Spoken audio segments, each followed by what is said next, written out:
सो रखबान करके कैरेक्टर था हातिम में, वो बहुत वायरल हो गया था, लेकिन किसी को पता ही नहीं था कि वो 16 साल का लड़का है, क्योंकि वो था मैं ही। मुझे टक्कल पहनाया जाता था एकदम ऐसा।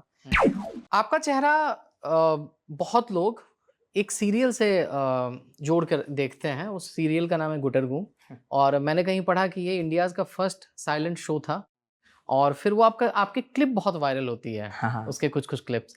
इस शो के बारे में बात कीजिए कि कैसे इस शो ने आपके ज़िंदगी को बदला और क्या योगदान है इस शो का आपके जीवन में? बिल्कुल। तो ये शो के पहले मैंने जो भी शोज़ किए थे सारे डायलॉग्स वाले थे, एड्स किए थे।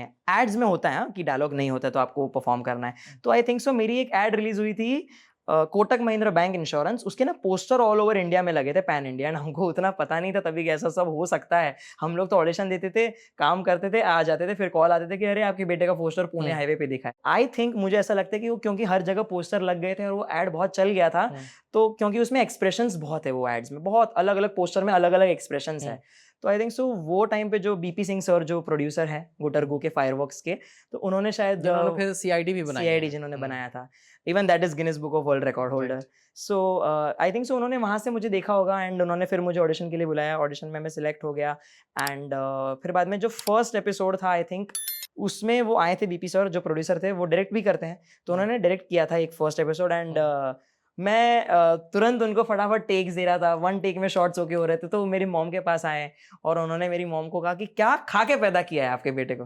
हुँ। तो मेरी मॉम उनको बोलती थी कि मार खा के पैदा किया है।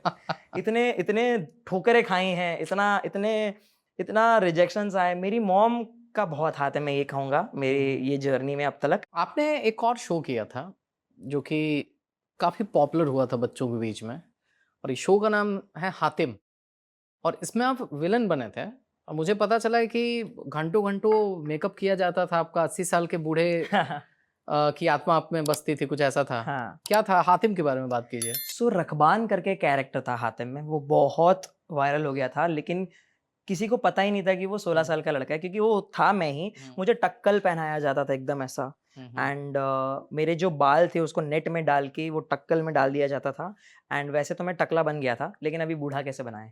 ज़ुर्रियाँ कहाँ से लाएँ? हुँ, तो फिर टिश्यू-विश्यू लगा के वो ज़ुर्रियाँ लगाते थे एंड बहुत बहुत मतलब 4 घंटे का कष्ट लगता था, हर दिन। 1 साल वो शो किया था, 4 घंटे वही मेकअप पे चले जाते थे। हुँ, फिर स्किन पे भी मतलब बहुत रिएक्शंस होने लग गए थे after the show got over, after my character got over. तो ये दिखाया था कि वो रकबान एक 16 साल का लड़का है, लेकिन वो 86 इयर्स ओल्ड तक बच्चा बड़ा हुआ ही नहीं है। अंदर बच्चे की ही रूह है, लेकिन उसका जो शरीर है वो 86 ईयर ओल्ड तक पहुँच चुका है। वो अमर हो गया है, लेकिन शरीर उसकी बूढ़ी होते जा रही, होते जा रही, होते जा रही। 86, 87, 88, 89। तो वो वैसा माइथोलॉजिकल कैरेक्टर था, जो हातिम को ना भटकाता था। हर समय, हर एक सीन में उसको कोई ना कोई बीच में एक विलन ला देगा। वो ऊपर से बैठ के एकदम वो ग्लोब जो होते हैं, उसमें वो कुछ ना कुछ षड्यंत्र रचेगा। ये कैरेक्टर था एंड मुझे ये करना था क्योंकि मुझे बचपन से ये पसंद है कि एक ही चीज़ नहीं करनी है। हुँ, मुझे आज भी एक ही चीज़ नहीं करनी। मुझे अलग-अलग चीज़ें करनी है, not only as a character but as an actor और as a human being also. हुँ। तो वो मुझे करना था कि कुछ नेगेटिव में एक ऐसा माइथोलॉजिकल कैरेक्टर जिसमें लुक ही अलग है। सो आई थिंक सो वो मुझे बहुत इंटरेस्ट किया एंड डायलॉग्स भी मेरे थोड़े-से माइथोलॉजिकल टाइप्स थे हुँ। एंड फिर बाद में उन्होंने ये भी दिखाया था कि वो सब निकाल के 16 साल का लड़का जय कैसा था, रकबान कैसा था, उसकी कहानी क्या थी।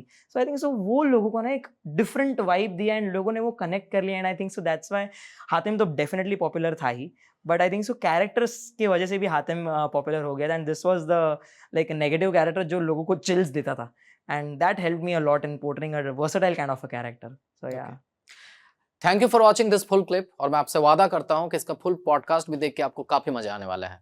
Link in the description.